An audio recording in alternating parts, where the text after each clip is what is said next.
လက်တွေ့ပါမှအေးချမ်းမယ်ဆိုတဲ့ခေါင်းစဉ်လေးပါဘုန်းကြီးတို့တွေဘဝဒီနေ့စဉ်ကြုံတွေ့ရတဲ့ဘဝပေါ့နေ့စဉ်မအေးဘူးပေါ့နော်မအေးဘူးဆိုတာဘာကြောင့်လဲလို့ပြန်ပြီးစဉ်းစားကြည့်တဲ့အခါကျတော့ကိုကမအေးစေတဲ့နေနဲ့တွေးနေပြီလေမအေးစေတဲ့နေနဲ့လောကကိုကြည်နေမိတယ်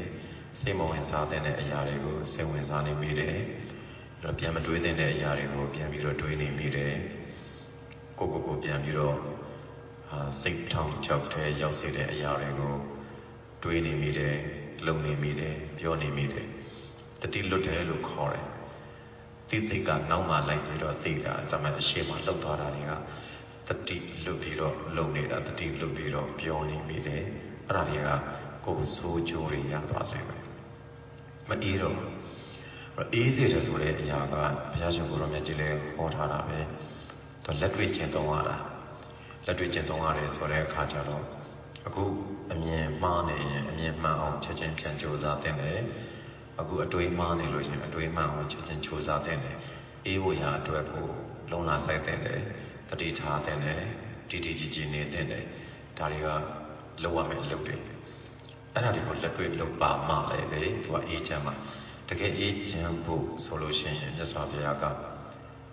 လူမိုက်ဆိုရင်ရှောင်ရမယ်ဆိုရင်ကိုယ်လက်တွေ့ရှောင်တယ်မေတ္တာပွားဆိုလို့ရှိရင်လည်းကိုယ်လက်တွေ့မေတ္တာပွားတယ်လူတိုင်းကိုတကယ်ကိုအမုန်းစိတ်မရှိဘဲနဲ့ကိုကြည်နိုင်လာတယ်အမုန်းစိတ်မရှိဘဲနဲ့စကားပြောနိုင်လာတယ်အမုန်းစိတ်မရှိဘဲနဲ့ကိုတွေးနိုင်လာတယ်အဲ့လိုအမုန်းစိတ်ဖြစ်စေမယ့်အရာတွေကိုရှောင်တော့တာပေါ့ပြီးတော့ဆင်းရဲဒုက္ခရောက်တဲ့သူဆိုဘယ်လိုမျိုးကိုမဆိုဟိုကတဏှာတက်တယ်လက်တွေ့တဏှာမယ်ပြီးရင်လူတယောက်ကအောင်မြင်မှုကိုလည်းလက်တွေ့ဝမ်းသာပေးမယ်ကိုမလိုတဲ့အရာတွေမလိုလို့ပြောတာတွေမလိုလို့တိုက်ခိုက်တာတွေဆိုလို့ရှိရင်လည်းလက်တွေ့မသိတယ်လို့နေပလိုက်တော့တာဥပ္ပခါကိုပြုတ်ပလိုက်တော့အဲ့လိုမျိုးနေလိုက်တာပေါ့အဲ့တော့လောကမှာဆိုတာကကောင်းသောသူအတွက်ကောင်းသောအတိုင်းဝိုင်းဆိုတာရှိပြီးသားမကောင်းသောလူတွေကမကောင်းသောအတိုင်းဝိုင်းသူ့ဘာသာသူနေပေမဲ့ကောင်းတာလုပ်ပြီးကောင်းတာပြောနေမယ်ဆိုလို့ရှိရင်တော့သူ့အတွက်ကတော့ကောင်းတဲ့လူအတိုင်းဝိုင်းဆိုတာတော့ရှိနေသေးတယ်ဒါကြောင့်မလို့ကိုလိုရမယ့်အလုပ်ကလုပ်ပါကုသိုလ်ကောင်းမှုကိုပဲများများပွား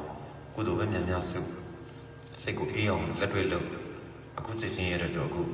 ဒါဝန်သက်ထွက်သက်ကလေးရှုချက်ချင်းလုပ်လိုက်ချက်ချင်းဝန်သက်ထွက်သက်ကလေးရှုပြီးတော့ငြိမ်ပြီးတော့နေလိုက်တော့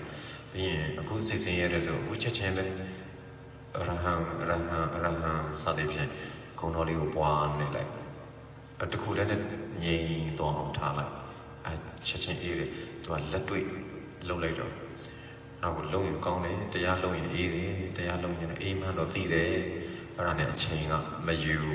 အခုချက်ချင်းလှုပ်လိုက်လို့ရတဲ့အလုပ်ကလေးလွယ်လွယ်လေးကိုသူကမလုပ်ဘူးမလုပ်ဖ ೇನೆ သူကအတွေးကိုပဲပွားတယ်အကုသိုလ်တွေပိုပြီးများလာခြင်းနဲ့အတွေးနဲ့ထပ်ခါတွေးနေတယ်အဲ့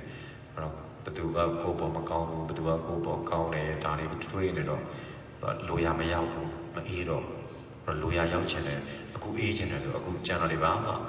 စဉ်းစားနဲ့တော့အကုန်လုံးရက်ချပလိုက်ပြီးတော့ဒီမှာဝင်သက်တက်တိမှာပဲစိတ်ကိုထားလိုက်အခုပဲကုံတော်လေးပွားပြီးတော့ငြိမ်းနေလိုက်ပြီးသွားပြီချက်ချင်းအေးတယ်သူလက်တွေ့ပါရင်အေးမယ်အကုသိုလ်မလုပ်ဘူးကုသိုလ်အလုံးနဲ့ပဲတောက်ချောင်းနေမယ်ဆိုရင်လက်တွေ့လုံးရင်အေးသွားပြီအေးပါစေလို့ဘုန်းကြီးကဆုတောင်းပေးပါတယ်ကဘာသူကဘာသားအပေါင်းအေးချမ်းကြပါစေ